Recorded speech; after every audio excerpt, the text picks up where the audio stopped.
Let's look now at the fracture behavior of polyolefin fiber reinforced concrete. Please note that the following remarks can be read in more detail in the document supplied.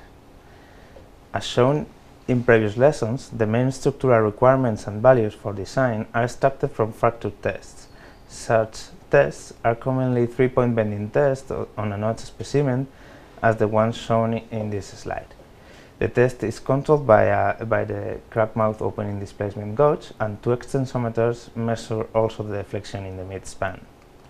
The shape of a fracture test of polyolefin fiber reinforced concrete can be defined by the 3 singular points: the maximum load at the limit of proportionality, after which a softening stretch takes place. At a certain crack opening close to 0.5 millimeters, the fibers are able to absorb the energy released in the fracture processes and a reloading branch appears. Such branch ends by reaching a maximum value of remaining strength at crack openings between 4 or 5 millimeters.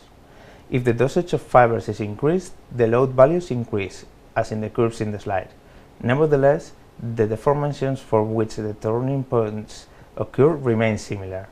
The minimum post-cracking load at about 0.5 millimeters and the maximum post-cracking load at about 4.5 millimeters. The 3-point bending tests on a notch specimen allow the estimation of the specific fracture energy by means of expression shown in the slide. Such expression relates the work of fracture W defined as the area under the curve, load versus load point displacement, and the ligament area. The specific fracture energy is considered as the reference material property of concrete in fracture mechanics field. To compare the fracture energy at reduced deformations of the fiber reinforced concrete with that of plain concrete, fracture energy with a deflection of 1 millimeter was obtained. Note that for greater deformations, plain concrete specimens have collapsed. On another note, to compare results among the different amounts of fibers added, the fracture energy up to 5 millimeters of deflection was obtained. This deflection corresponds to the beginning of the second unloading process within 4 or 5 millimeters for all polyolefin fiber reinforced concrete. If the figure in the left side of the slide is observed, it can be seen that 1 millimeter of deflection permits analysis of the entire test for plain concrete. Furthermore, it's possible to compare the differences on the influence between steel and polyolefin fibers in the fairest gap for the steel fiber. A reference steel fiber reinforced concrete showed a high performance behavior for the very initial deformations. Medium fiber contents of polyolefin fibers increased their values proportionally to the fiber concrete, reaching 33%, 45% and 60%. The high fiber content remained at values of around 60% in the same comparison. However, when a comparison of fracture energy was made up to deflections values of 5 millimeters, the fracture energy of the mixtures with high fiber polyolefin content was greater than steel fiber reinforced concrete. This shows the improvements in ductility and toughness of all the polyolefin fiber reinforced mixtures. Therefore, the more deformations are considered when computing fracture energy, the greater improvements in ductility and toughness are noticed, as it is shown in the slide when even 8 millimeters of deflection were considered.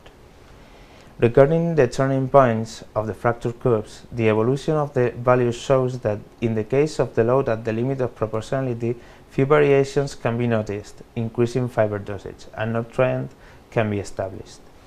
That is not the case of the minimum post-cracking load. The crack openings for the initial reloading branch remain, but the values increase clearly with the addition of fibers. As can be noticed, at these crack openings, steel hood fibers are more effective. Concerning the maximum post-cracking load, the values are significantly influenced by the fiber dosage, and polyolefin fibers show values comparable with steel fibers. Just as a reminder, keep in mind that the structural requirements of the Model Code and Spanish Concrete Code are that the strength at crack openings of 0.5 millimeters has to be higher than 40% of the strength at the limit of proportionality. Furthermore, the value of strength at 2.5 millimeters of crack opening has to surpass 20% of the strength at limit of proportionality. Such values are commonly named FR1 and FR3 respectively. Remember also that the European standard, however, requires to reach strength of 1.5 megapascals at 0.5 mm of crack opening. Moving on to the values of residual strength of polyolefin fiber reinforced concrete, research has shown that with high fiber quantities such as 10 kilograms meter cube, polyolefin fiber reinforced concrete amply meets the requirements. It is also worth highlighting that the requirement at FR3 used for ultimate limit states was met even for the lower fiber dosages. This shows that this is far to be a problem and that this requirement is mainly for steel fiber reinforced concrete. What is more, the values of FR4 surpass those of FR3, what means that the response taken for polyolefin fiber reinforced concrete is not still in the highest values of remaining strength. As regards to the structural threshold, it seems to be in 6 kilograms meter cube, with values of FR1 close to 1.5 megapascals. All the previous comments can be better understood by observing the strength versus crack mouth opening curves shown in the slide. The blue and red circles mark the requirements for these specific curves. The distance of the curves with those requirements at FR3 become visible. Note also that the values depend on the concrete-based properties. The relation of the fiber length and maximum aggregate size and other parameters may produce remarkable variations in the behavior of fiber reinforced concrete. Nevertheless, in the case of structural requirements, the load reached at the limit of proportionality in fracture tests gain importance since the requirements are expressed in proportional values of the strength at such points of the curves. So let's summarize briefly all these comments.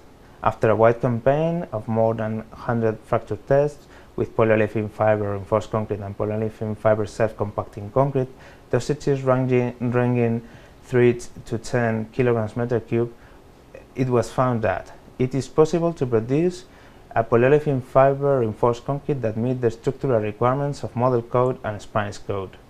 That self-compacting concrete was produced with up to 10 kilograms meter cube of polyolefin fibers, and all of them, even with only 3 kilograms meter cube of polyolefin fibers, had a value of FR3 exceeding 20% of the strength at the limit of proportionality, which is the requirement of the model code for the ultimate limit state.